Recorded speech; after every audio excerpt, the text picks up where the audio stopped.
Good evening, everyone. Welcome to the Cambridge Union. I know tonight is a debate that many of us have been waiting for. It sees a star-studded lineup debating one of the biggest issues of today. The exact motion being debated tonight is this House believes religion has no place in the 21st century. A quick point of clarification, we are tonight debating specifically organised religion, and that's what our speakers will be debating on. As ever, the debate is a series of alternating speeches, first in proposition and then in opposition, and so on. But this isn't just a debate between the speakers, it's very much a student debate too, and we do want as many points from the floor as possible tonight. To make a point of information, which you may do at any time apart from during the first and the last minute of a speaker's speech, those are protected, please stand up, say point of information or on that point, and then it is up to the speakers whether they take your point. If they don't do so, please do respect that. It is their right. If they do, and we hope they will, please state your name and college before you start speaking and keep your speeches to a maximum of 1 minute. Another thing to remember, please, we've got people all around the building tonight listening via our feeds. Please wait for a microphone to reach you or no one will hear a word you say. I think that's everything from me. Our first speaker this evening is Andrew Copson. Andrew is the Chief Executive of the British Humanist Association, an organisation representing atheists in the UK. Andrew.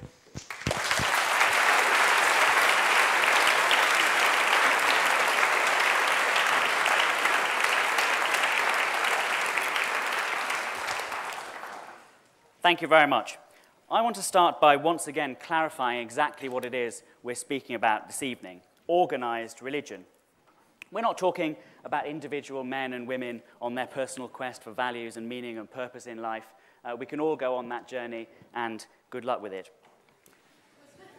We're talking about organised religion, clearly defined groups that have in-out memberships, categories of membership, hierarchies, whether clergy or otherwise, and an institutional existence above and beyond their individual members.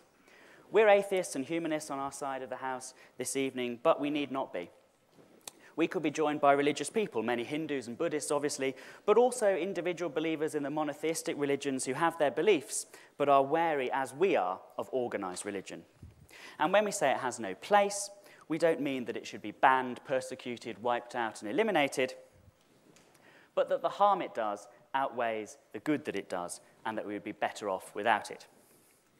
I'm going to talk this evening about some of the harmful moral and social effects of organised religion, which outweigh any potential benefits it might claim, and are peculiarly harmful in the context of the 21st century world.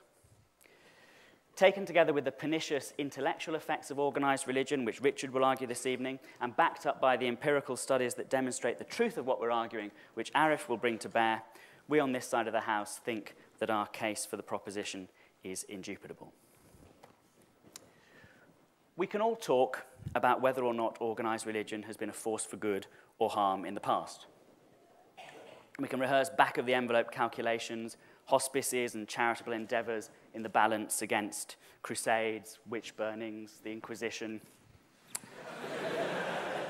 9/11, Avicenna weighed against Osama bin Laden, Francis of Assisi versus Adolf Hitler.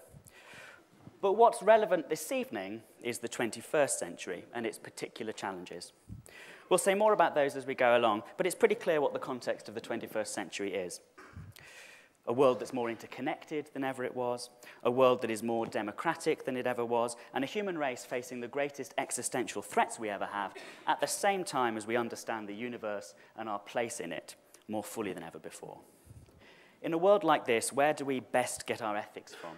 What's the best form of social organisation? What values and principles and attitudes and habits of mind will equip us best to face the particular challenges and make the most of the opportunities offered to humanity? It is not from organised religions that these will come. The first argument that needs debunking is the idea that organised religion is a special spur to moral or social action in our world. All things being equal, most people do good most of the time. And although it's sometimes claimed that organised religion is a force for good because it is an especial motivator to social action, and you may hear this from the other side of the House this evening, there's no real evidence to support this. In the UK, for example, the last citizenship survey showed the percentage of religious people volunteering in their community was the same as the percentage of non-religious people. And although religious charities do good work in the UK and abroad, most charities, 2/3 of them, are secular. High levels of compassion, kindness to neighbours, social cohesion are recorded in some of the countries with the lowest levels of religious belonging in the world, in Sweden, for example, in other northern European countries, and in the least religious states of the United States of America. Many studies that claim to find that members of organised religions are more charitable, more pro-social, more civilly engaged than their non-religious counterparts are flawed because they use, almost invariably, irrelevant comparators. Shared values of altruism and care for others are the common heritage of all human beings, and organised religion adds nothing to plain human compassion and empathy. Or nothing for the good, anyway. There is evidence that people involved in one religion or another behave more kindly to members of their own religion, but here we hit one of the main problems. In this century, when we're becoming ever more interdependent, we need fellow feeling with all people, rather than just with members of our own in-group. And organised religion is certainly not a way to ensure that. Although they often make claims to universal fraternity, the reality in practice when organised religions are strong is very often the opposite, and we can see examples of that all across the world in our newspapers and on our television news every day. So in relation to social morality, organised religion is not a particular good. The good done in its name is incidental to it. It can be secured by other forms of organisation just as well, if not better, and the harm it does of limiting our moral sympathies outweighs any good. Socially organised religion adds an element of tribalism to society, great barriers and divisions which we do not need in our age. This sort of harmfulness is obviously not limited to religions. It can also be a feature of many political ideologies. We can all think of examples from the recent past of that. But organised religions provide a more durable system than most political ideologies. And they're different from political ideologies in that they give a reason over and above and beyond human beings to sanctify their commandments. They can make you fight your neighbour against your better instincts. They can override compassion and empathy to make you harm others in a way that basing your morality solely on human compassion never can. And we can go further. The very view of ethics that organised religions represent, as distinct from a humanist view or a more personalised, disorganised religious view, is a harmful one for our time, out of kilter with modern needs. What is morality? Morality is something that has its foundation in our biology, in the social instincts that we can see that we share with the animals that are most closely related to us. Morality is an organised attempt to reinforce those social instincts. It's generated from human beings ourselves in our interactions with each other, both originally at its source and in an ongoing way. It arises from our dealings with each other, and it's an artifact of our humanity. Organised religions, in their accounts of morality, conceal this fact. They place reliance on commandments issued by authorities external to humanity. They prioritise adherence to rules laid down sometimes millennia ago and in contexts quite different from today's. Even the more sophisticated theologies don't deny this, even if they prioritise a dialogue with texts and a discussion with texts and authorities, rather than just a slavish adherence to them. Genuinely believing that the source of value is located outside of humanity and not within it, inevitably dehumanises ethics, and the moral scale of the person who believes it can become horribly distorted. Blasphemy, placed in the same league of immorality as murder. You need strong, organised religion to make you believe something as obscene as this. We see a vivid case of this in the harm done in this way by, for example, the Roman Catholic Church in relation to birth control, or attempts to limit access to abortions internationally by American evangelicals. No one from outside an organised religion could possibly deem that sort of activity moral, which brings massive human suffering on a number of fronts. Only an organised religion would engage in the sort of international lobbying against sexual and reproductive health rights which the Holy See engages in on the international stage. Lobbying in defiance of all the tests of harm done, but in obedience to religious authority. The problems inherent in that view of ethics, the ethics promoted by organised religions, are particularly harmful in our century when the institutional power can magnify their tragic effects worldwide. On top of all this, there is in our world today a growing democratic spirit. People are less willing to live under totalitarian governments than they were, less automatically deferential to authority than they were. You see this in the fledgling democracies of Eastern Europe and in the new democracies in other parts of the world. We have access to knowledge instantly, and we have access to social media that facilitate free exchanges of information. Human freedom is advanced by these processes. Organised religions, with their hierarchies and their natural institutional desire to persist, are the antithesis of this model. We see it all over the world where organised religions, often in contrast to more free-thinking, dissident individual religious believers, line up and prop up oppressive regimes and totalitarian ideologies. Our chances of securing greater human freedom are diminished by this tendency. What is good in any organised religion is never unique. The same good can be secured in some other way. What is unique is very seldom good. What we need in this world is simple human compassion, fellow feeling for all our fellow men and women, a commitment to make our moral decisions in the here and now based on evidence with the goal of human welfare, a determination to organise our affairs globally in a way that will increase freedom and fulfilment in the one life we know we have. That's what we need, and that's the positive case advanced by the proposition tonight. Drivers of sectarianism, multipliers of conflict, proponents of fossilised moralities, fear and favour, sanction-driven moral authoritarianism, distorting our moral scale, producing harm where there need be none, uniquely divisive because of their great importance and their extra-human reference points. Organised religions are undoubtedly a force for harm rather than good in our century.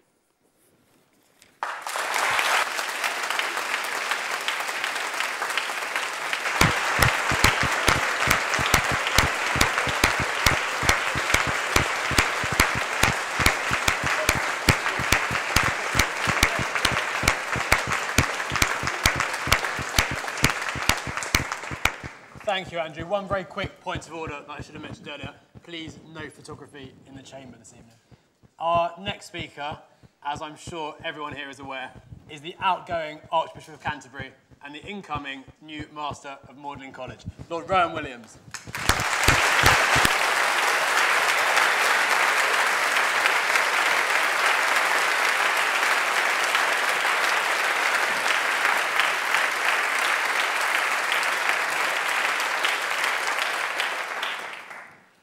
I'm very grateful to the proponent for clarifying an issue which must be in the minds of many of us. Because with all due respect to the authority and influence of this House, a vote for the motion this evening will not change facts on the ground. And the fact on the ground is that religion, organized or disorganized, undoubtedly has a place in the 21st century. And the challenge that we face is not so much whether it should be there or not, as what our attitude should be to it. Critical, indeed. Receptive, I trust. Engaged, above all. And I'll explain why I believe engagement with organized religion is a priority for the 21st century and indeed beyond. I have, of course, to declare something of an interest here in believing that it's, as a matter of fact, true, but let's leave that on one side just for the moment.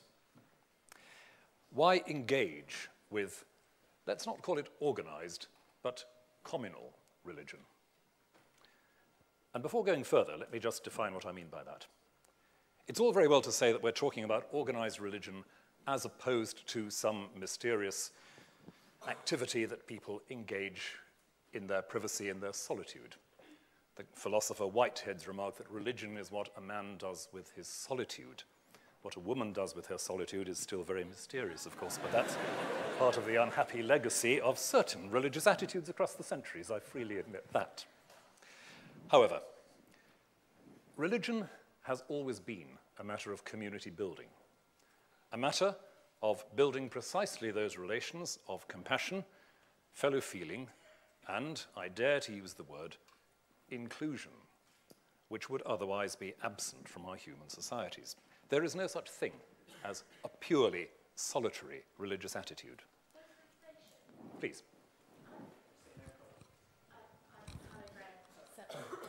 Hannah Graham, Selwyn College. Even if we accept that religion was once necessary for community building, etc., in the world we live in today, we have strong communities that are linked. We're not only linked to the people who live close to us and believe the things we believe, but to people around the world through social networking and such like. So even if we did need religion for community building in the past, why is it still necessary now when it does all the harm that was previously mentioned? Thank you. If I may, I'll come back to that in a while. It's a very important point which I'd very much like to take up.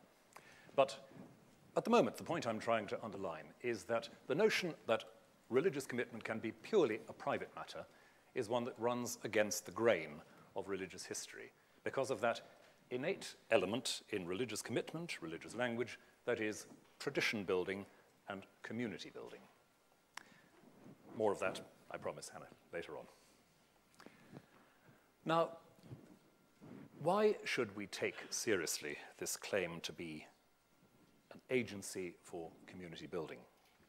It's because the main historic religions of the world have, all of them in their different ways, a passionate, metaphysical commitment to human equality. That is, to an idea that human beings as such are worthy of respect, are endowed with dignity. And that proposition, whatever may be said by secularists, is not so self-evident that we can ignore the question of where it comes from. Religious community is based on the notion that there is something profoundly in common between myself and my neighbor. The tragedy of the history of organized religion, which I don't dispute for a moment, is that it has so often said solidarity ends at the borders of our commitment. The reality of many centuries, indeed millennia, of communal religion is that religious communities have constantly stepped beyond the boundaries of those comfort zones to create communities, to create patterns of mutuality that do not stop with the people you happen to agree with. And whether we're talking about the Islamic Ummah, whether we're talking about the Buddhist world, whether we're talking about the Christian church, that has been a dynamic within religion which has contributed to the fact which I'm afraid some religious people are often reluctant to recognize, that the very concept of human rights has profound religious roots. The Universal Declaration of Human Rights would not be the way it is without a certain history of philosophical and theological debate. Now, it may be said, and just has been said, that that may have been necessary once. Have we outgrown it? I don't think we have, because as I said earlier, it's not wholly self-evident why we should regard every human subject as endowed with the same kind of dignity, every human subject as worthy of the same kind of respect. Religious people, on the whole, will say that every individual deserves that radical respect because they're made in God's image, because they're the object of God's love, however you want to phrase it. But that is a non-negotiable element in the life of these communities. So I want at least to see us arguing about where universalist moral commitments come from, where they're rooted, where their origins are. And I go back here to what was said by the great and not at all theological German philosopher Habermas some 15 or 20 years ago, that we are not so richly endowed with sources for being serious about human dignity in our contemporary culture that we can afford to ignore what religion has to contribute to that discussion. But I want to say at the same time how crucial it is that religion should, if it is to have a place in the 21st century, be the object of exactly the kind of scrutiny, exactly the kind of critique that we're talking about tonight. Religion that is allowed to bury itself in privacy is religion that very frequently goes extremely sour.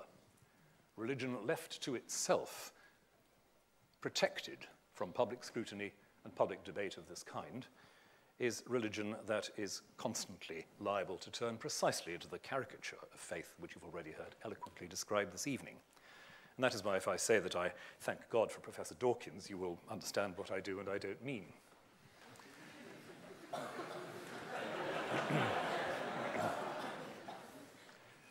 It's part of the case for defending, as I would defend, the involvement, for example, of my own church in the statutory educational system of this country. That there are faith schools in this country is not a matter of the state sanctioning the propagation of irrational views without critique.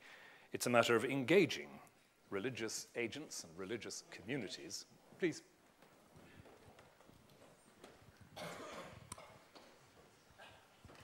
Harry Peter, Clare College. Surely faith schools are the exact example of the kind of thing which divides people because only certain people are allowed in faith schools. And you said that religion was meant to be sort of all-encompassing, but the way I see it, religion only sees to divide, and everybody who's religious sees their way of viewing things and everybody else, and that's it.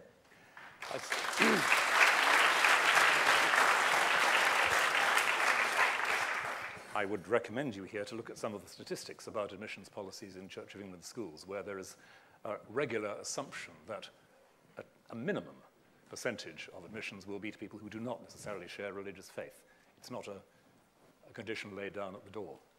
And those who wish to have their children educated in that particular kind of framework may not share all the essentials of that framework, but nonetheless are welcome in that environment. I think that's an important part of how many of our church schools do actually work, and I can confirm that from quite a bit of personal experience visiting church schools over the last, I suppose, 20 years off and on. But the point is an interesting one because, of course, church schools do illustrate precisely what I was saying earlier, the way in which what may appear to be tight-knit and inward-looking communities are constantly, as it were, driven to cross their own boundaries, to create an atmosphere of welcome for those who don't belong. And I recall here a statement which I've quoted more than once from an old student of mine who said that the church, and I'm speaking, of course, here of my own commitments, the church is one of those places which remains a place where you put things, feelings, aspirations that don't fit anywhere else. And the church has to be hospitable to that variety of feeling, that variety of aspiration and inquiry. So the point about church schools is one well worth returning to, and I dare say that there will be one or two observations on that as time goes on. But let me, as I move towards a conclusion, pick up just one or two specifics. You have, of course, been warned that we on this side of the chamber will tell you how nice religion makes people. Now, I, as a former archbishop, am in quite a good position to know the truth of that assertion. And I would want to say with some firmness that that is not the case that I want to make because it doesn't entirely stand up.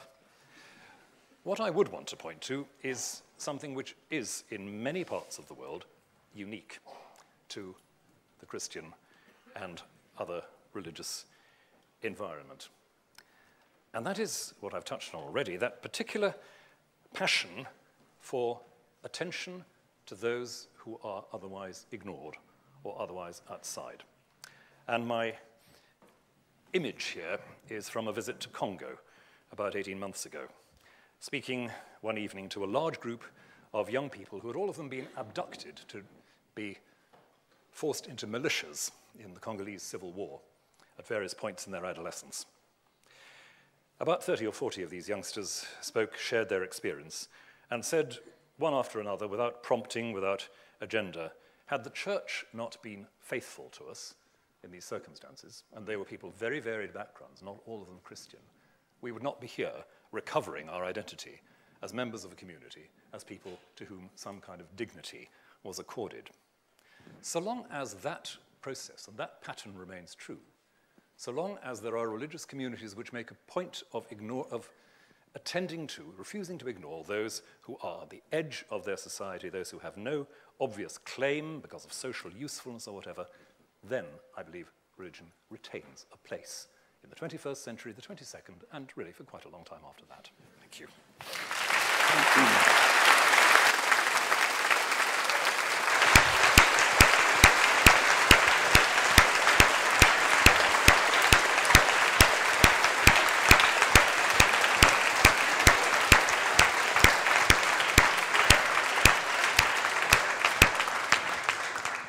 Thank you, Lord Williams. We're going to take a very short floor round now, as well as later on. Same drill as before. Please wait for a microphone to reach you.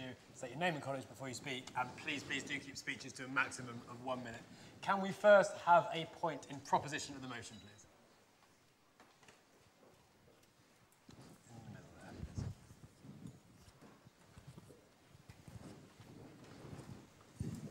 please? Layla Sudbury, Queen's College. The Church of England specifically discriminates on the grounds of gender, and that doesn't really have a place in the 21st century, so how do you defend that?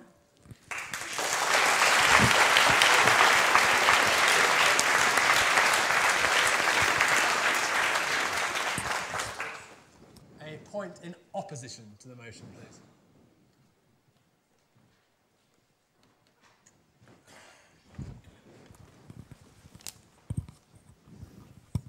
Hi, Rob Vauxhall-Smith, Peacehouse. I'd like to just draw an analogy which might seem trivial to some, and obviously to the extent that it's valuable, but it should be considered not further. I'd like to make religion analogous to football quickly. Every week, millions of people turn out to watch football, something we call the beautiful game. And there are divisions in football. We chant, we fight, and, you know, bad things happen, but at the same time, that's not why it's beautiful. It's beautiful because it gives people a reason to come together and feel like they're part of something that's bigger than themselves. And now if you look at religion, every week millions of people turn out to their places of worship. And yeah, there are fights. We chant at each other. But it offers people a place to feel like they're part of something bigger than themselves. And you might not agree with it. I don't support Man United, but I can understand why people do. I understand that it's more than just a team that plays football. So you might not agree with religion, but can you not accept that it provides a platform for people to feel like there's something bigger than themselves?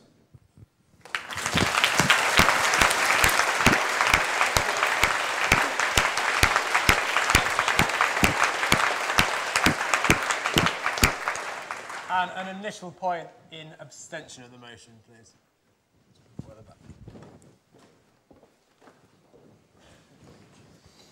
Ben Jones, Hamilton College. I'm abstaining because I'm not going to argue that religion's got no place in the 21st century. However, I'd like to make a specific point about religion in 21st century politics.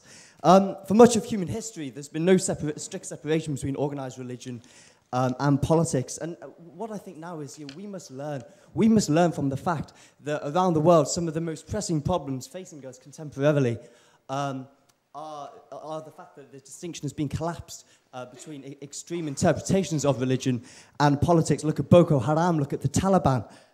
And in fact, in the past, maybe that's okay. Nowadays, it's not okay. We live in the nuclear age, and there are states which are potentially unstable, which possess nuclear weapons. What I say is, in politics specifically, I don't want anything exempted from rational judgment.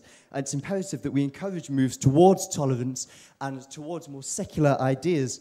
We can absolutely allow for religion, but specifically in politics, I want a move towards tolerance. And if we do that, that will be a move towards a safer world.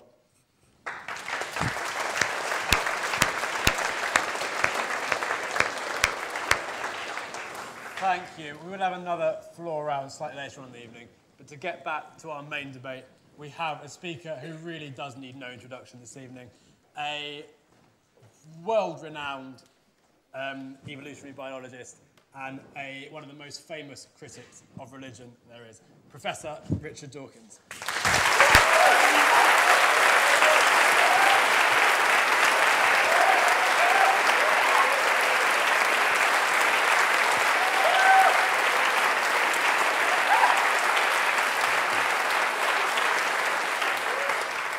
Mr. President, thank you. I must apologise to begin with for a sudden attack of clergyman's throat, which I've been trying to cure by sucking cough sweets, and I hope my voice doesn't give out before the end of my statutory 10 minutes. I'm not going to be talking about moral issues. Others have and will. I'm going to be talking as a scientist, passionate about scientific truth. So I won't say I don't really care whether religion has moral good effects or not. I do. But what I care about tonight, at least, is it true? And is it true really matters to a scientist? And I think it's almost a moral case that truth actually is important. My text is taken from the book of Psalms.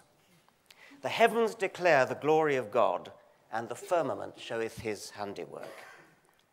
That's the kind of God I could go for, the kind of God I would have gone for if I'd lived before Darwin, the kind of God I did go for as a young man when I was, as St. Paul said, when I was a child. I spake as a child, I understood as a child. How does it go? But when I became a man, I put away childish things.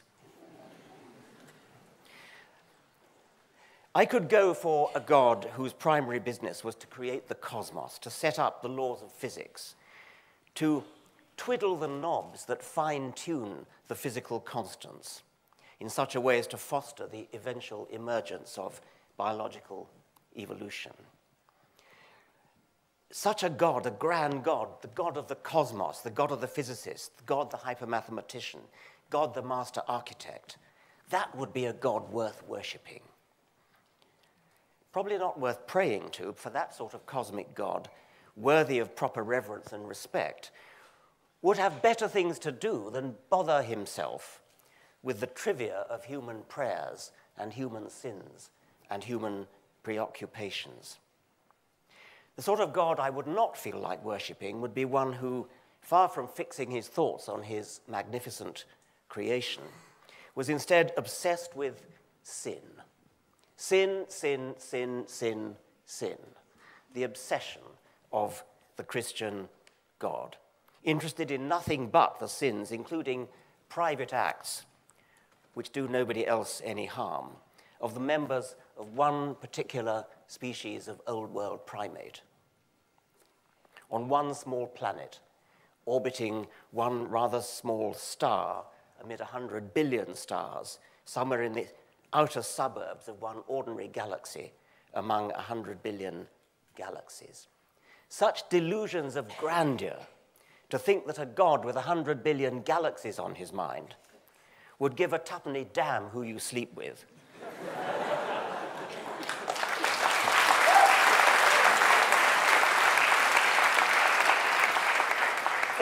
or indeed whether you believe in him. Yet the God of the Christians is supposed to have cared so much about the sins of this one species of old world African ape that he sent his own son, or himself, depending on your theology, into earth, down, whatever that means to earth, as a blood sacrifice, a divine scapegoat, in order to be tortured and killed for the sins of the world, or even the sins of one particular man, Adam, who, as we now know, never existed. A somewhat empty gesture to die for the sins of somebody who never existed. But although modern sophisticated theologians, of course, don't actually believe in Adam, they do still seem to pay lip service to the idea, more than lip service, rather strong service, to the idea of original sin. We are suffused with sin. We're born in sin. We are sinful unless we plead forgiveness. That is not a very humane, not a very pleasant, not a very moral doctrine. And I think that the idea of the blood sacrifice is perhaps even worse. I'm mentioning only Christianity because that's the only religion I know well. It's part of my culture. I'm a cultural Anglican. Grateful, by the way, to be a cultural Anglican when you look at the competition. If I were a cultural Muslim, I'd probably have something to say about that faith's appalling treatment of women, appalling attitude to women, as well as various other moral points. But I want to go back to the God that I said I could go for, God the physicist, God the mathematician, God the all-wise cosmologist, God the immortal knob twiddler, who knows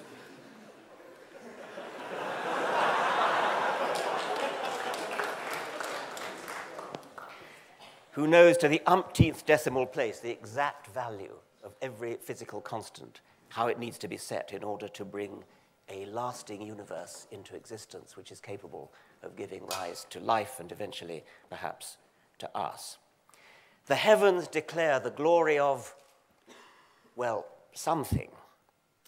The fact of your own existence is perhaps the most astonishing fact you'll ever be asked to confront.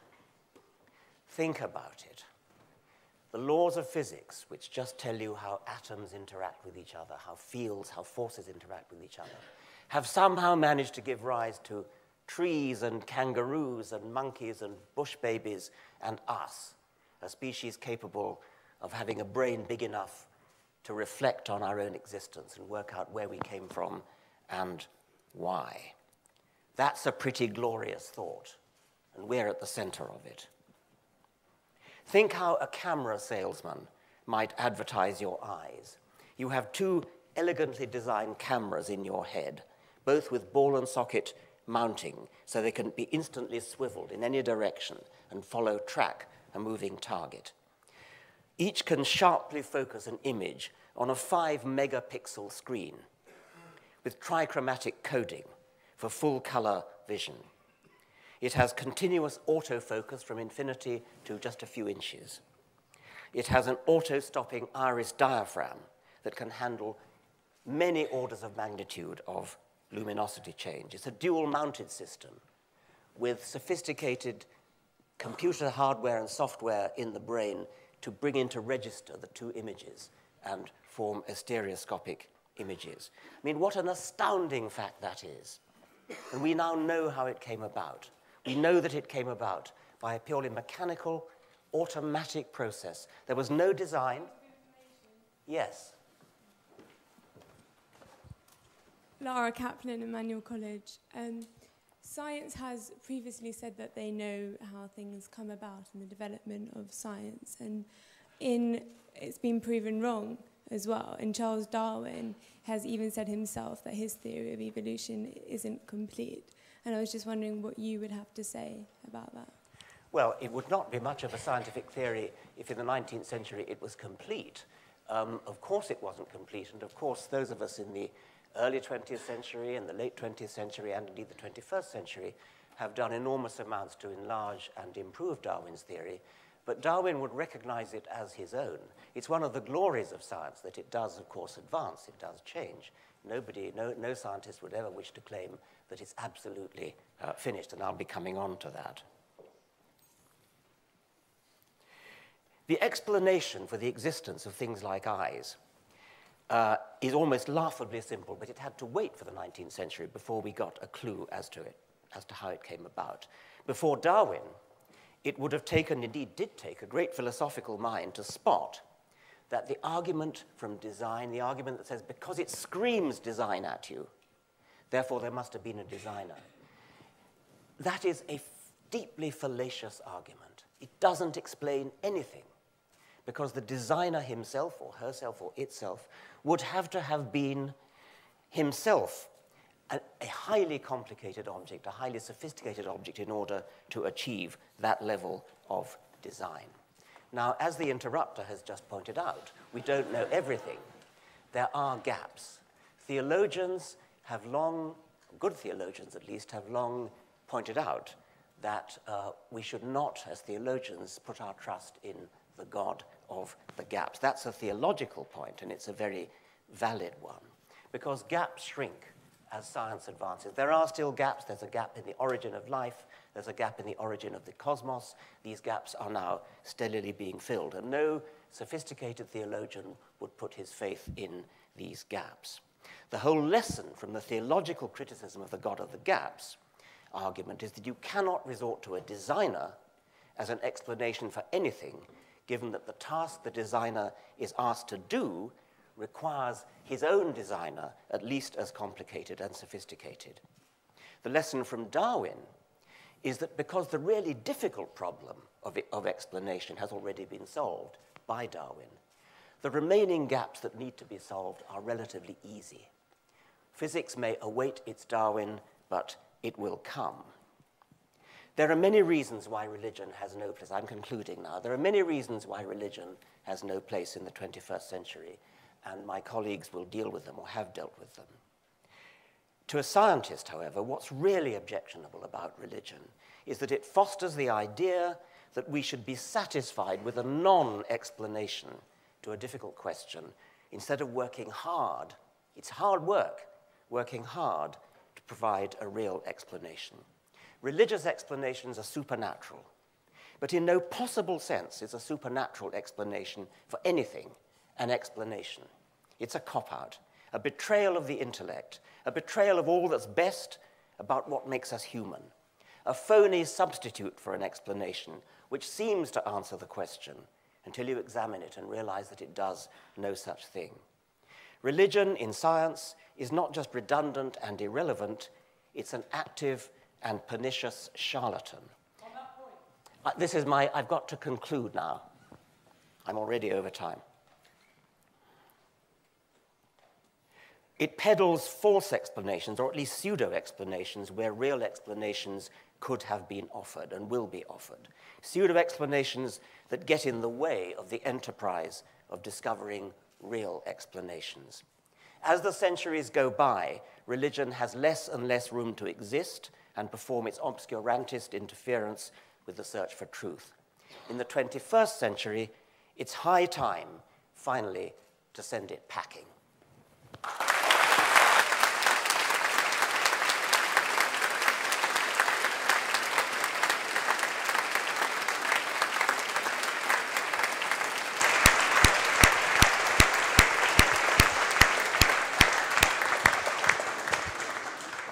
Thank you, Professor. Continuing the case for the opposition is a renowned writer and Professor of Islamic Studies at Oxford. He's president of the European Muslim Network and has been known as the Muslim Martin Luther. Professor Tariq Ramadan.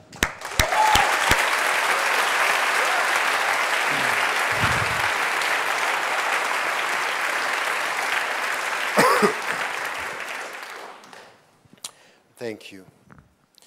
I was surprised by the fact that what I got as a question is that religion has no place in the 21st century, and all the arguments that I got right now were not talking about the question itself, and only concluding on the fact that because we have this idea of truth, the way you think we are thinking about truth from a religious viewpoint or from within the organized religion, we should hope that religions will disappear in the 21st century and have no place.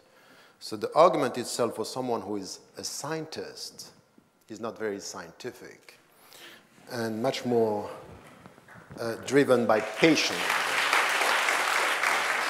As if there is something which is behind all the scientific arguments is more passionate than rooted in arguments.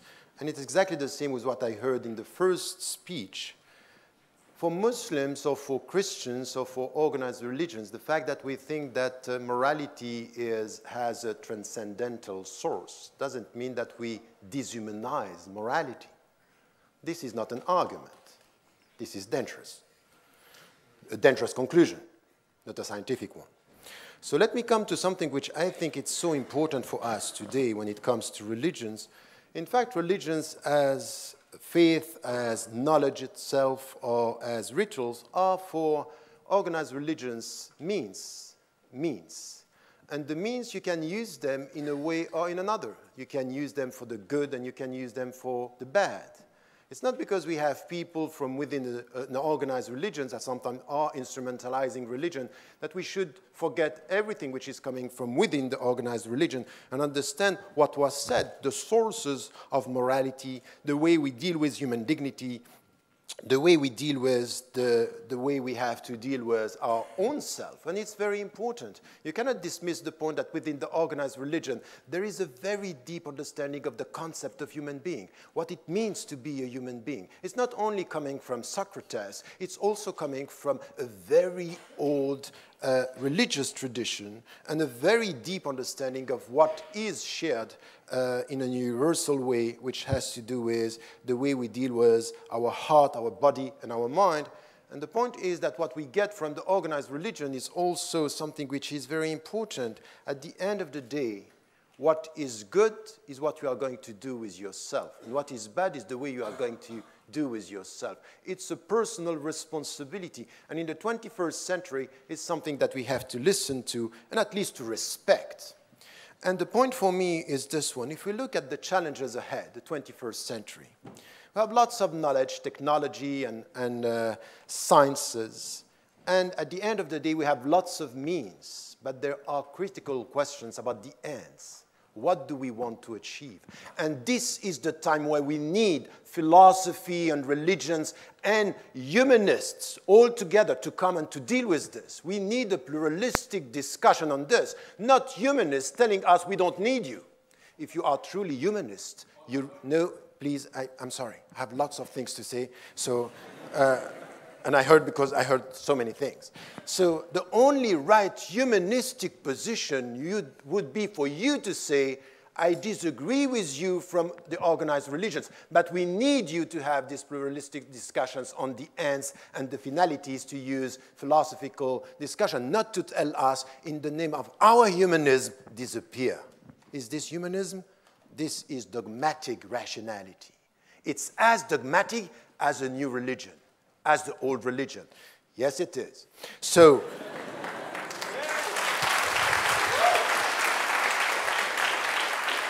my point here is to say something which is essential, which was said by Dr. William. It's so important. Yes, the contemporary world, our 21st century, needs religions to be involved in this discussion, because at the end of the day, what is coming from the organized religions, of course, we will find people, and we can keep on having anecdotes about 7/7 and Inquisition. You will always find in history something to prove your point. But at the end of the day, you have to look at the other side of what religions, organized religions, provide our humanity with. And this is something which is also important. In our century, what we need is a discussion, a deep discussion about the ends, in order to come to talk about the human dignity. But I would say that religions need what is happening now in the 21st century. And we have to engage with religions. And all what you are saying is not about sitting down and saying this religion, and to essentialize religions by saying they are bad with women, they are bad with this, they did this. That's not a discussion. That's ridiculous. It's not going to be the answer to our discussion today. The answer to our discussion is, let us engage with religions and let us engage with dogmatic rationality and scientism, in a way which is telling us what are the ends, what do we want to achieve. What I want from within an organized religion is you. I need you, by the way. I need you. Because you are helping me to deal with my own fellow brothers and sisters in the religious communities, to say, I don't want people to instrumentalize my religion. I don't want formalism. I don't want dogmatism. I want you to challenge me in order for me to come back to my religious brothers and sisters in humanity as well, to be able to come with a better understanding. And you know what? You need me. You need us, in order not to come to this arrogant attitude to look at people, because implicitly in all you are saying, there is a superiority complex. The way you deal with religions is, we are backward. And we need each other because we are not facing the world the way it is. And I think that this is problematic. Because what I see in this, it's dogmatism. I don't know where I am in my time. So I would say that in this discussion today, when we need each other and we have to engage with religion, it's also to come in this discussion in the 21st century to question the very essence of religion. And, okay.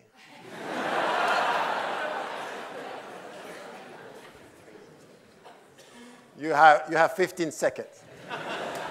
If you say we need to engage in an open discussion with both religious people and atheists, then what would you say to the prolific record of all religions in the past and today, evangelizing, try to convert people to their own beliefs, and also educating children, and not just their own children, but also others in religious schools, trying to convince them and teach them that that is the one true way to believe. I think that...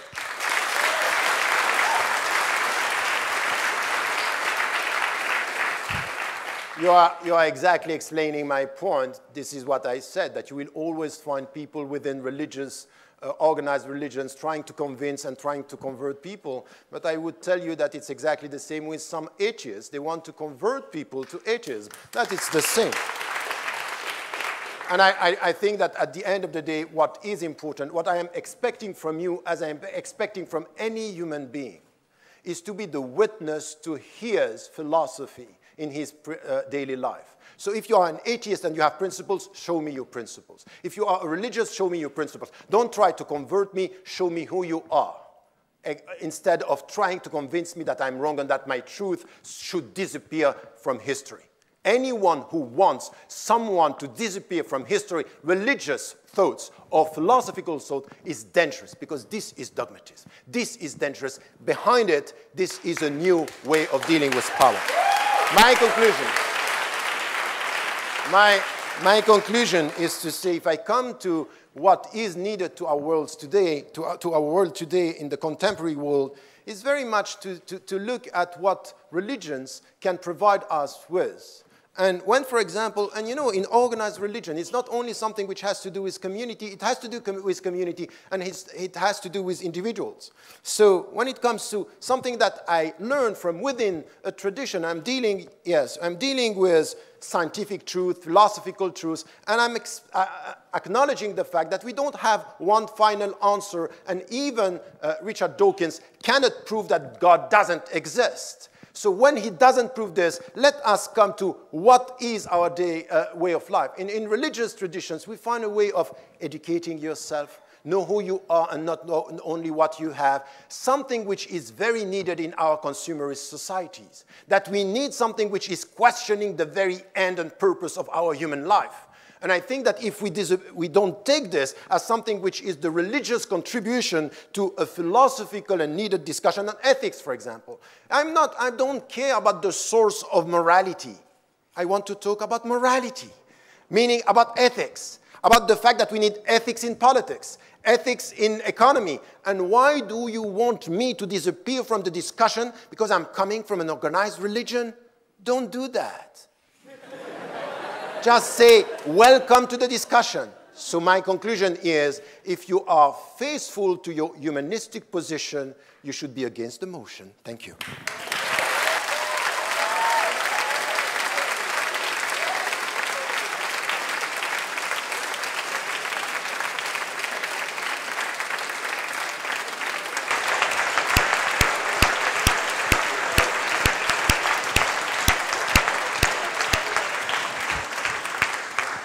Thank you very much, Professor Ramadan. This is the point in the debate where you get to have your say. We'll take points in order of proposition, opposition, and then abstention. Same as before with the microphones, and 1 minute, please. Does anyone, firstly, have a point they'd like to make, or lots, in proposition of the motion? Back corner.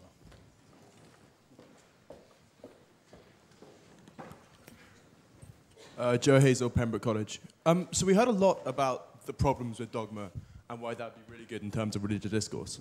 But I think I speak for a lot of the House when I say I'm really happy being dogmatic about things like women's rights and abortion and being fair to homosexuals and so forth. And I actually think on these grounds we're willing to stand for so many things that religion, at least to me, organised religion seems to be so dead set against, that actually we're willing to be dogmatic. And we're willing to exclude them from a discourse that we actually think perhaps might be poisoned by them. Thank you.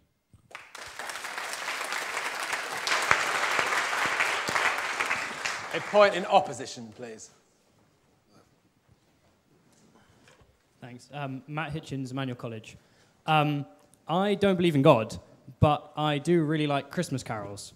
And that's not to trivialize religious practices, but that's only to say that I do think religion has a role in the 21st century society, if only as sort of an outgoing example. And so we can take the ritualistic, communal positive aspects of a religious society forward into a secular future.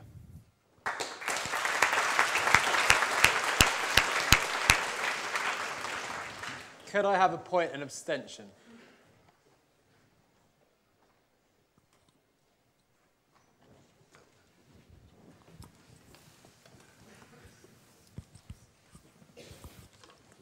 Morgan Lowther, Christ College. I think in abstention, I feel the problem here is that I have a problem with organised religion in its current form, not with organised religion as a concept. I think the problem at the moment is that organised religion seeks too much to give answers. It's not a personal choice. I mean, how many people can honestly say they chose their religion, that it wasn't put on them at birth or at school or so on, apart from the occasional heretic or convert? I mean, it should be a personal choice. The answers aren't easy, but let people have questions and let the answers be difficult, but let it be a choice. Organised religion could provide that if it didn't push itself on people. Thank you.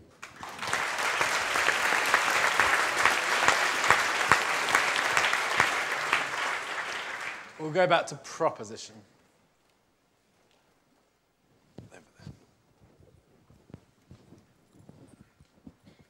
You said, it's Bridie down in college.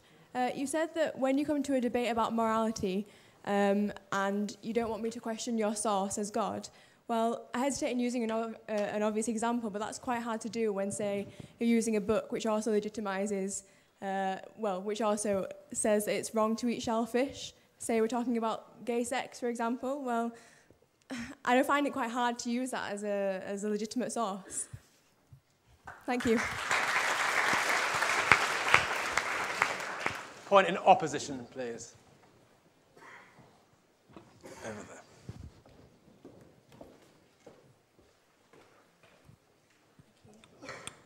there. Catherine Bond, Murray Edwards. I have a serious problem with the idea of treating the Bible as scientific fact rather than an example of humans exploring their own faith and showing their own faith. I have a serious problem with people continuing to identify religion with dogma rather, as the gentleman over there mentioned, as a personal journey of faith.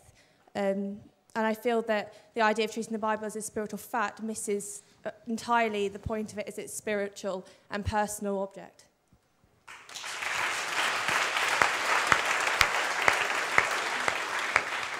Can I take another point in abstention?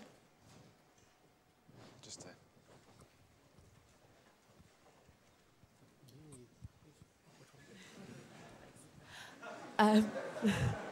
I'm Hannah from Selwyn. While I have a lot of sympathy with Professor Ramadan's point about not completely excluding someone from the debate because you think they're wrong. I mean, I'm not religious myself, but I'm slightly afraid of completely pushing someone out because I disagree with them, because I can see that might be seen as dogmatic in a way that people might have accused certain members of the proposition of being.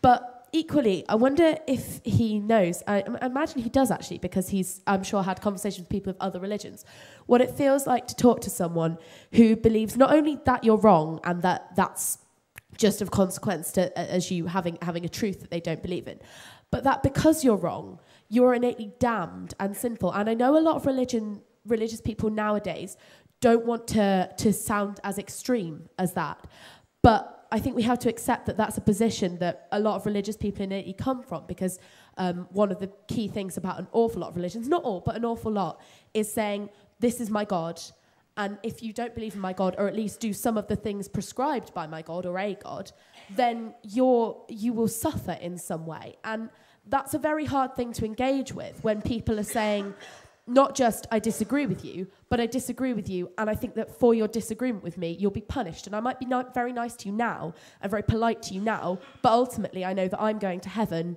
and you're going to suffer in hell or equivalent. And that's a very hard thing to engage with. And I wonder why we should be asked to engage with something that says that about such a large group of other people. What was that? Anastasia, what was that? Abstention? Was that abstention? We'll take another point in proposition of the motion, please.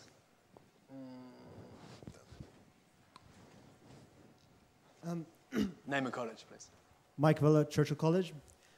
I have to say, I find it incredible that someone could go to the Congo and conclude that religion is a fantastic thing because of what they've seen in the Congo, where my experience of that part of the world is that, first of all, religion was forced upon people there by colonial slave masters, and until recently, religious people, I mean priests, have been strongly implicated in genocide.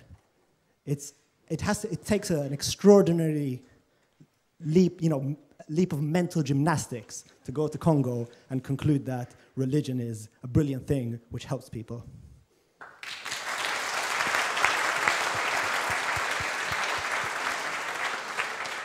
Would you like to respond to that, Lord Williams? Would you like to respond? Yeah?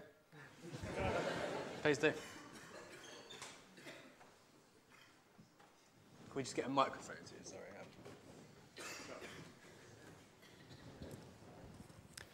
Thank you. I understand that the background of all kinds of conflicts, all kinds of suffering in the continent of Africa and elsewhere is shaped by religion as it's shaped by many other factors. What I'm reporting, though, is not history, but what is actually happening at the moment. What is actually happening to make a difference to the lives of people who would otherwise be on the refuse heap of society. These are people who, and Congo is not an example where genocide has been in any sense promoted or colluded with by religious groups. What has been happening in Rwanda and Burundi, which I take it are the examples you're thinking of in terms of religious involvement, is not religion being responsible for genocidal activity, but genocide sweeping in its trail, tribal-based genocide sweeping in its trail, religious people along with others. It happens because I have a less sunny view of human nature than Professor Dawkins does. It happens to religious people as it happens to others. That's why I say that what I see as distinctive about the religious contribution is not that religious people are drawn in to appalling, cruel, bigoted, exclusive behavior, but that something else breaks through again and again and makes that kind of difference. Albert. Professor Ramadan, a very quick point just in response to that, I believe. Yes, quickly, 2 points about what you just said. About some of the religious people that you can meet and talk to, and they can let you think that because you don't believe in what they believe, you are going to be punished or you are wrong. I think that once again you can find some mindsets that are like this. Can you just reduce all the religious people to such an attitude? I wouldn't say so.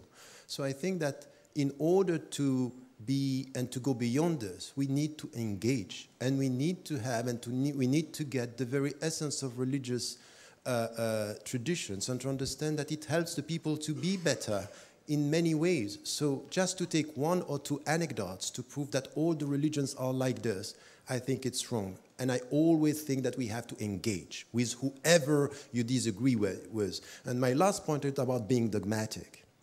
We don't agree on the definition of dogmatic. What you are saying is that you are very clear on the fact that you are not going to compromise on some rights for women and for human beings, and I will be with you. Dogmatic is not this. Dogmatic is to be so sure that you are right, that you are not able to listen to what is said, that you are so sure that you want to impose your position, and you are not going to change anyone in such a way. Dogmatic minds are dangerous. Clear minds, open minds are the future.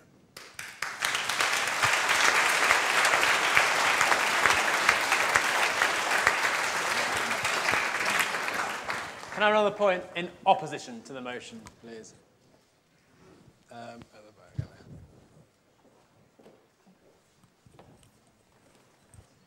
Thank you. Raza Habib, Emmanuel College. I'd like to take this opportunity to respond to Professor Dawkins, who opened his speech tonight speaking on behalf of scientists. And Professor Dawkins spoke and made a speech in which he claimed that religion does not offer answers and that scientists care about truth. He said that truth in science is almost a moral question, and he almost centered his entire debate around this. And I'd like to speak, as a student of science, as a physicist, and say that I'm a scientist, but I don't feel the same way he does about truth.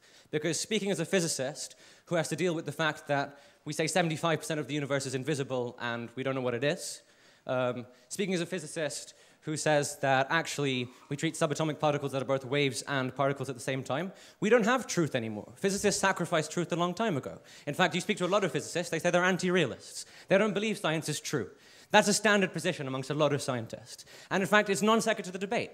Because at the end of the day, whether we believe science is true or God is true is irrelevant to whether or not we think religion has a place in the 21st century.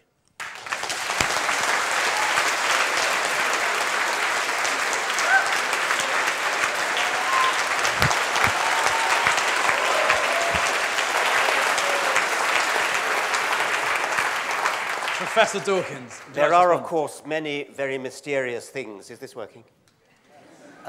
Many very mysterious things in science, and physics above all. Physics has a long way to go, as you, of course, know better than I.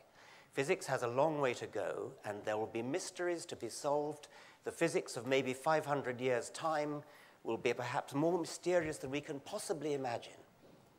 But it's a huge fallacy to say that because there's something we don't yet understand, therefore religion is going to be the one that fills it. The very idea that because there are mysterious things we don't understand in science somehow means that we're going to find wisdom in a collection of Bronze Age books is palpably absurd.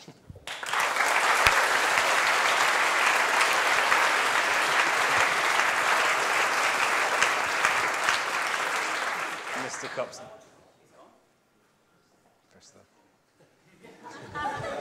I'm not a scientist or a technologist of any sort. I want to respond very quickly to the accusation that's come from the other side, specifically from Tarek, about the idea that what's been put up on our side of the debate has been the proposition that we should dogmatically exclude or eliminate or occlude or destroy both either the religious perspective in the 21st century or religious people. I said very specifically at the top of the remarks that I made that we were not taking the claim that organised religion should have no place in the 21st century to be one to be an argument on us. Well, listen to me for a moment, and you'll know what I'm saying, and then you can, and if you want to respond to it afterwards, you'll at least be responding to something that I've said, rather than something that you've said that I've said. Dogmatic.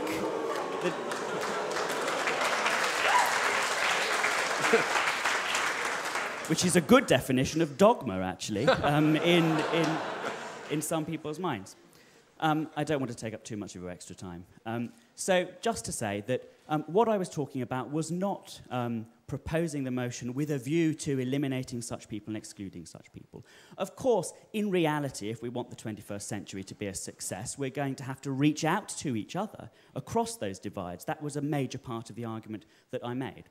What I'm saying that, in the hypothetical world where we could be without organised religion in the 21st century, it would be a better world. And I want to, I still stand by that, but that's what I'm arguing. Not that it should therefore be eliminated, but that we would be better off without it if it didn't exist. And that's not to say that religious people don't do good, nor that they might find for them the sources of their goodness in their religions. It's to say that they would do just as much good and be just as good if they were Confucians or humanists or took their morality from other non-organised religious sources. Thanks very much.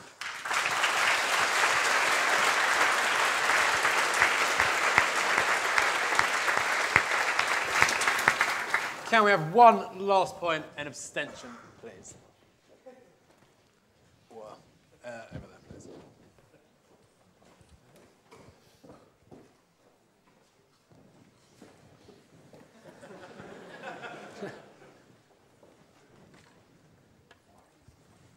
Hello. Is it working? Yes. Gideon Farrell, King's College. I just wanted to pick up on some of the points made by Lord Williams about the kind of inclusiveness of religion. So I think there have been quite a lot of disingenuous points made on both sides, and we're kind of dodging the argument a little bit, which is more about whether or not it has a place, not whether we should get rid of it, as was just said. But anyway, I'm going to take an example from my own tradition, which is Judaism, which has been borrowed by most of the other religions here, and say that actually it's not particularly inclusive. If you look in the Old Testament, A lot of it's to do with God saying, kill them because they didn't believe in me, which is basically not particularly inclusive and doesn't really talk about everyone being equal. It talks about those people who believe being equal and, you know, I'm going to be resurrected on Armageddon's plane, or whatever it is, and you won't. So I wouldn't say that's very inclusive. I'd say it's quite the opposite. It's quite divisive. And thanks.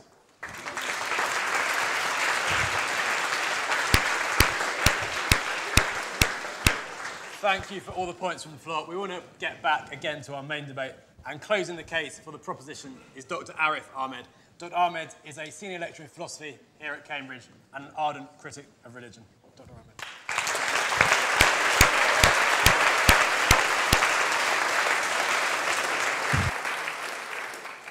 Good evening, thanks.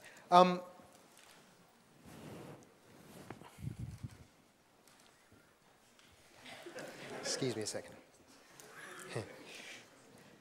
Let me just start by talking about dogmatism. I took dogmatism to mean believing things in spite of the evidence and not being sensitive to the evidence. And of course, the view that Professor Dawkins and Andrew and most secular humanists propose is, on that definition, the very opposite of dogmatism. Of course, if there were evidence for the beliefs that Rowan Williams has or the belief that Tariq Ramadan has in God or theology or resurrection or any of these other things, we might start to believe it. But the fact is that despite more than 2,000 years of trying, nobody has produced a shred of evidence for any of those things. Of course, yep. What would you fancy as evidence? Maybe they're just looking at evidence in slightly different ways. One of two things. One of two things. Yeah, so the question was, what would I take as evidence? Maybe they mean something else. One of two things, exactly the same thing as we take evidence to be everywhere else, namely either a valid argument, that is an argument with true premises from which the conclusions follow, or something like an empirical argument, the sort of evidence we have, for instance, that drugs work, or planes flies, or all the other things to which we trust the most important decisions in our life. On the point of evidence, of course, the other thing I would say is that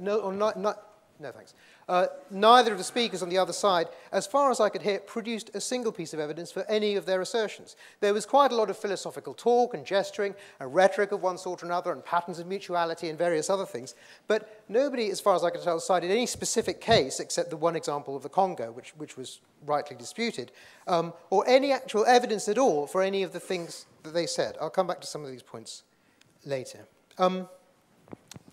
Let me now say something about the nature of the question that we're discussing. The issue is whether organized religion has a place in the 21st century. One point that I think needs emphasizing that hasn't so far been emphasized is that by religion we don't just mean Christianity, and we certainly don't just mean the Church of England. We mean Mormonism and Baptism, Seventh-day Adventism, Pentecostalism, and all of the other Christian sects, also Hinduism, Voodoo, Scientology, and Islam. These are all parts of religion, and in fact, it's fair to concentrate more on those than upon the Church of England, because some of those are the fastest growing religions. Islam is the fastest growing major religion in the West. The evangelical churches are the fastest growing Christian religions in the United States, and I believe, in fact, in the world, the evangelical and Pentecostal churches. Whereas, on the other hand, the Church of England has declined by about 80% since 1970, or rather, the number of children going, I think, to church has declined by 80%, and the actual number of Anglicans has declined by 50% in that period. So, of course, well, do you want a point of information?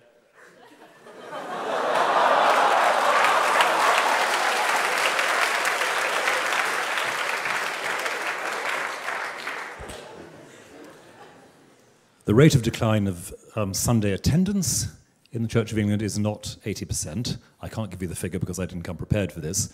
The rate of growth of Anglicans worldwide has been, I think, in the order of about 30% in the period you mentioned. I don't particularly want to get into arguments about these details, but if you're making some point on the back of this, I would just like the evidence to be in focus.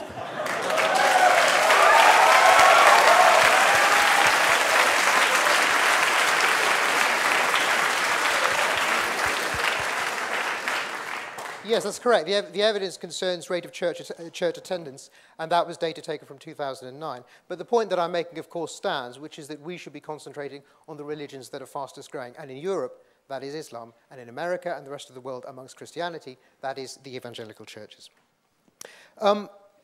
A claim that beat off stiff competition to be the silliest thing that was said on the other side was Professor Ramadan's claim that somehow we're essentializing religion or essentializing Islam by saying, oh, you must believe this and you must believe that. And if we cite 7:7, we're saying it's of the essence of Islam to go around blowing up buses, or it's of the essence of Islam to do this, that, or the other.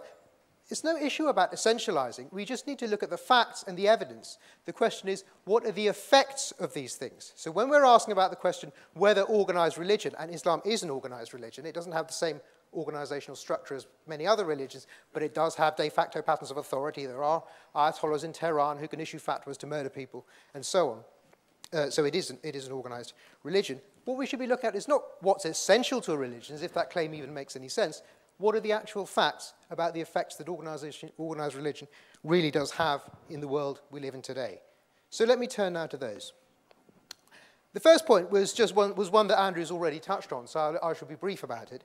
And that's just a question to do with, well, issues about social capital and social cohesion and vague terms like that.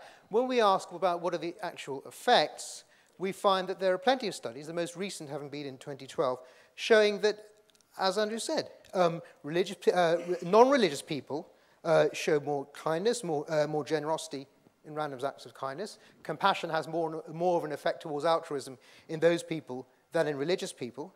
In addition, there's evidence dating from the last 5 or 6 years showing a strong correlation between higher rates of belief in religion and worship of Creator on the one hand, and higher rates of homicide, juvenile and early adult mortality, STD infection rates, teen pregnancy, and abortion in all of the prosperous democracies. On that point.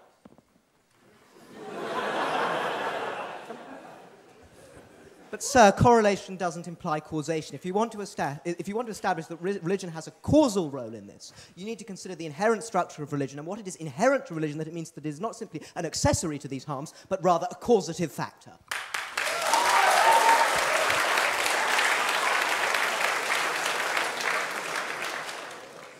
Nobody denies that correlation doesn't entail causation. Everyone who knows anything about it knows that correlation is evidence for causation, which is what I was claiming. Let me move on now.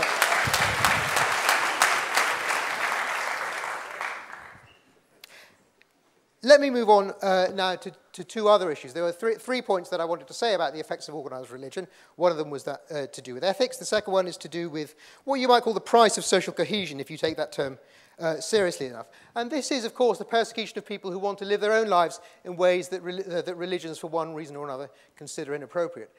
The example I'm going to discuss, I could have talked about many things. The example I'm going to discuss is gay people.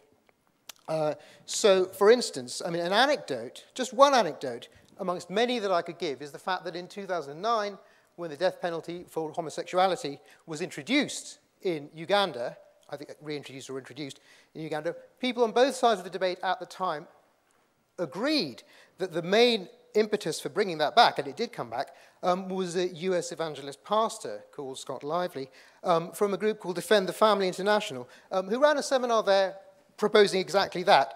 His aim being, as he said, to expose the truth behind homosexuality and the homosexual agenda. Now, obviously, that's just one anecdote. I mean, the facts are that in many Islamic countries, there is the death penalty for homosexuality. In Saudi Arabia, for instance, and Iran. In the UK, 39% of Christians don't agree that homosexuals should have the same legal rights as heterosexuals. This is from a poll in 2009. And from another poll in the same year, 0% of Muslims think that homosexuality is morally acceptable. I could go on, but you get the point. And these are actual facts. This is data. This is not me waving my hands in the air, making some semantical hair-splitting or giving some murky philosophical argument. These are facts, and perhaps the opposition would like to tell us which of these things are in fact not facts, or which of these studies are flawed. Let me go on to the third thing, which I think is perhaps the most important, which is freedom of speech. There are various cases that I might cite. If I'd had the time, I would have mentioned the Rushdie case, but I will just talk about the case about the Danish cartoons, which many of you will know about, which dates back to 2009. The history of that was, of course, that these cartoons depicting Muhammad were produced. They caused a great deal of offence, an Islamic organisation comprising a large number of Islamic countries, their ambassadors wanted to speak to the Danish Prime Minister. He refused, and they sent imams around Islamic countries stirring up resentment at this. This caused riots and other things, at which about 200 people died. And it has an echo even in Cambridge, I'm sorry to say. Those of you who are at Clare College might know, you probably won't remember, but you might know that about 4 or 5 years ago, a student at this college was nearly thrown out of the university for publishing a magazine in which those cartoons were shown. It was spineless on the part of Clare College that they actually apologised for this. Perhaps what's worse than the real threat of the fact that violence is really committed against these people and other people, for instance, in connection with the Satanic verses, when they produce things that are critical of Islam, is the chilling effect that it has. There are things people don't do and don't say and are frightened to say now because the fastest growing religion in Europe now, organised religion in Europe, is offered a real threat of violence against anyone who criticises it. That's an effect. That's an effect of organised religion, a demonstrable effect of it. The final point I want to make, I'm going to close now. The final point that I want to make is to emphasise that, of course, nothing in the argument that I gave depends on the truth or falsity of religion. I made a few remarks at the beginning, but apart from that, nothing in this empirical case has any dependence at all on the truth or falsity of the Christian or the Islamic or any other religion. A religious person could vote for the proposition. The point is not, is religion true or is religion false? The point is, there is a difference between what Andrew and I would regard as a relatively legitimate role of religion, which is having a personal ethic, which perhaps means genuinely love for your fellow man, and what then happened to Christianity and all of the other religions, which is that they started wearing pointy hats and telling people what to do. And it's if you reject that step that you should vote for the motion. Thank you.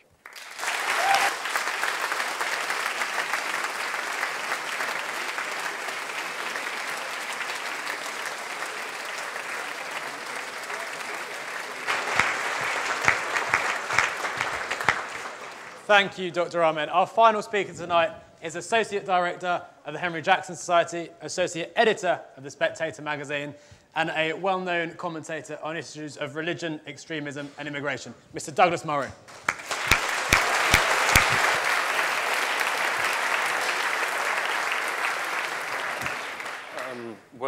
Thank you. Thank you very much for that. It's, well, I was going to say it's a pleasure to be back in Cambridge. It isn't entirely. I've been dreading this debate for many reasons which will, I think, become clear if they haven't been clear already. It's a very awkward position to be in. First of all, because I am not in agreement with very much said by my own side most of the time. I remember being on Newsnight some years ago calling for Owen Williams' resignation as Archbishop when he made his catastrophic intervention into the matter of Sharia in the UK. I remember actually being on a phone with Tariq. I remember we were shouting at each other and indeed at Jeremy Paxman, who was shouting at both of us. Tariq and I have chased each other around the globe in studios and debating forums, universities, many places. I consider him one of my very dearest and closest enemies. And I'm also in an unfortunate position because I agree with most of what the opposition say, not just tonight, but generally. I'm an atheist myself. I don't believe in revelations. I don't believe that Moses, Jesus, or Muhammad had any divine instructions. I think they made it up. But, and I'm sure you knew there was a but coming, I am on this side very uncomfortably because this statement, this House believes religion has no place in the 21st century, is to me as an atheist not just an overstatement, but very wrong indeed. I will come on to exactly why in the coming minutes. First of all, one piece of casuistry which has to be tidied up. Organized. It's been put in since We had the motion agreed. Organized religion, we're now told. This isn't a serious addition to this debate. How could you have disorganized religion? How could you have a religion which wasn't organized by any structure at all? I mean, somebody has to say whether Mass is at 11 o'clock or 11:15, for goodness sake. All religion, all people who believe broadly in a similar thing are going to have some desire to come together, and there's going to be some kind of authority, whether it's in a mosque or a synagogue or a temple or a church or anything else. Of course, all religion in some way is going to be organized. But the reason I wanted to speak on this side is for this reason. In this whole debate, which does matter very much and will matter very much in the century ahead of us, there is a great possibility of completely distancing views which, at the very least, you should listen to. And I've already sensed it this evening. If we had been gathered here in Cambridge at the Union 100 years ago, you would have probably listened in as respectful silence to the clergy and had no possible intervention against their thought, as you do tonight with prominent spokesmen for atheism. It's simply the case that very, very swiftly the tables have turned in recent years, and very swiftly it's become really not very difficult, certainly thank goodness in this country, to talk against religion, and has become rather difficult, particularly for non-believers, to speak up for anything that religion does offer. And it does offer things, and I think we shouldn't ignore them. The problem in this debate is that neither side, and I wish it was possible to speak and advise you to go down the middle door, but neither side in this debate, in this whole debate, not just tonight but generally, ever wants to admit what they miss and what they have got wrong. Religion has got very many things wrong. All sorts of religions have. They always leap into truth claims. They scientize their claims. What they have that is true in part becomes dogmatic so often. There are very many things that religion has got wrong, which Professor Dawkins and his colleagues are very good indeed at explaining. But atheism has got things wrong as well. It is not a flawless system or a flawless belief, and there are things which atheists miss and are, I think, very worried about admitting that they miss, if I may. Are very worried about admitting that they miss. The German philosopher who Rowan Williams has already quite quoted tonight, Jürgen Habermas, coined the term a few years ago. A beautiful term, it's worth bearing in mind. He said, he wrote an essay called The Awareness of What is Missing. He just posits the fact that in the secular state, with an atheist mindset, there are some things you miss. And the non-religious very rarely want to mention this. But there are things that they miss. If we were to get rid of religion entirely in the 21st century, very many people, not only themselves would miss it very deeply, but there would be all sorts of questions which people have in their lives, which would remain, if not completely unanswered, then answered incredibly quietly. Secularism and atheism have all sorts of truths to argue, but their voice is very quiet on many things that matter to many people. The voice of atheism is at least quiet in the face of death, in the face of human tragedy, of suffering. It has very little to say to people who seek, for instance, some kind of reconciliation or forgiveness or repentance, all sorts of things which religious traditions have addressed. You may think that the religious tradition is wrong in its origin, but they do address these questions. They have tried to. They have tried to build a philosophy on this. And at the very least, if you were to throw out at this very moment all religion in the 21st century having no place, many people would be deprived of these things. Andrew Copson, in his, I thought, somewhat presumptuous speech, if I may say so, portrayed a future in which, if we just dropped religion, we would be running into the sunlit uplands, where everything would be terrific, we would be reasonable creatures in a reasonable universe with reasonable desires, reasonably answered. Are you sure about that? Are you absolutely sure that if you tell a generation, 2 generations, 3 generations, religion has, and let's remember, no place in the 21st century. Are you sure that we arrive at those sunlit uplands? Or is it possible that if you tell people enough that they live a meaningless life in a meaningless universe, in a meaningless existence, that you may just get something like a perpetual version of The Only Way is Essex?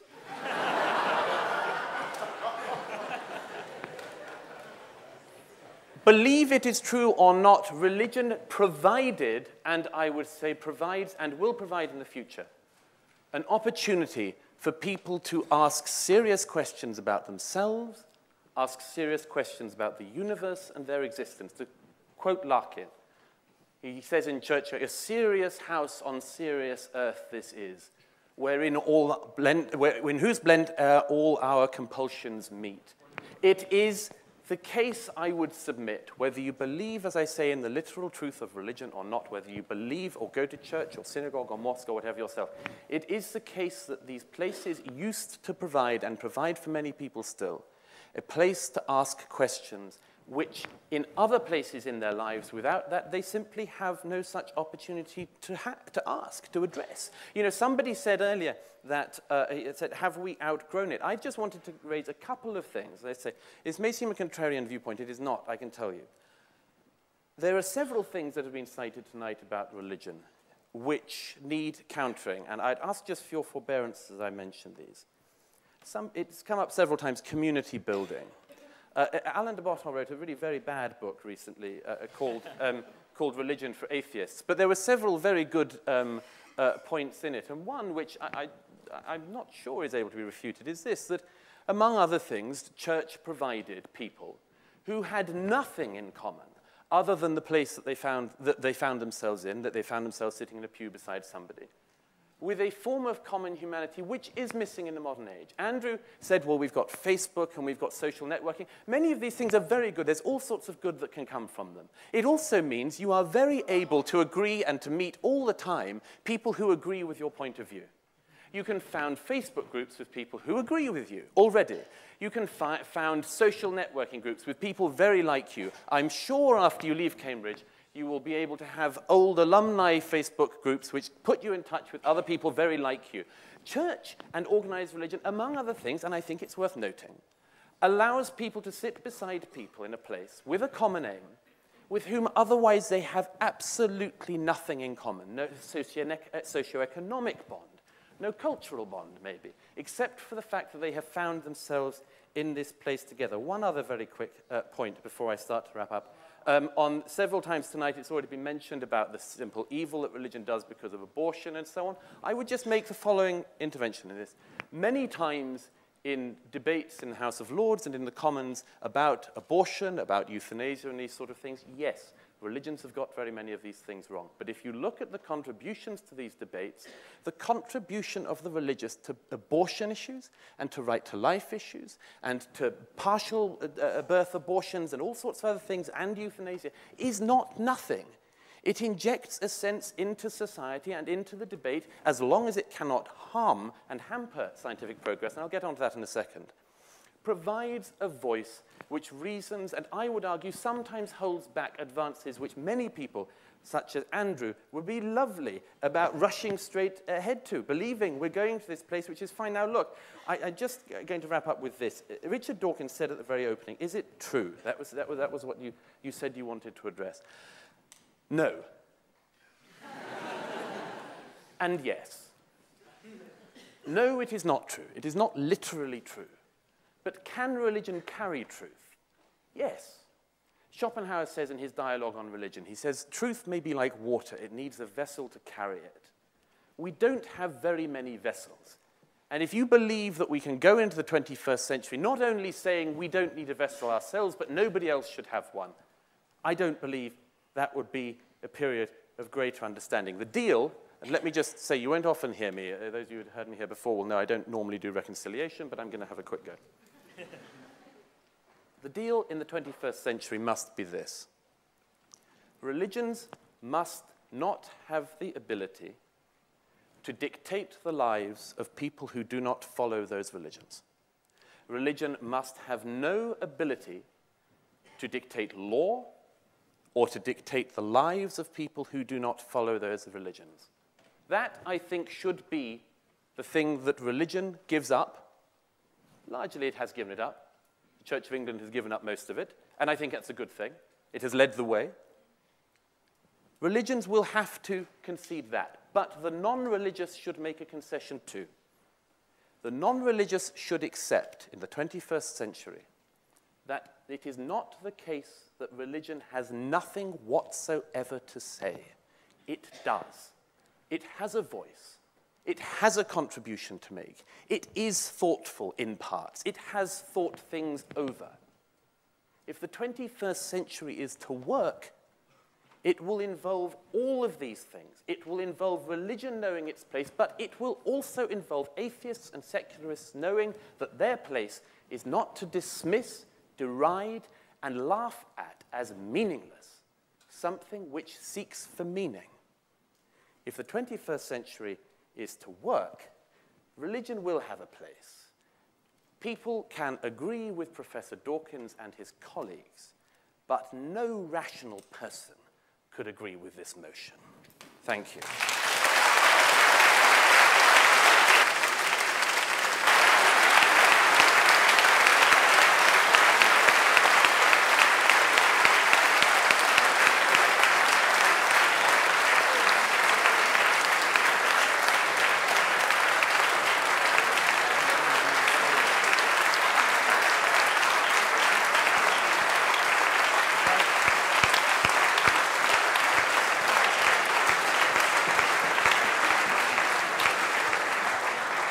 Thank you, Douglas, and thank you to all our speakers. Could I please ask people to remain seated until our speakers have left the chamber tonight? As ever, the door by which you leave is significant. Eyes to the right, nose to the left, abstention straight down the middle, and the result will be announced in the bar in about 15 minutes. Thank you to all for coming, and I hope to see you next week.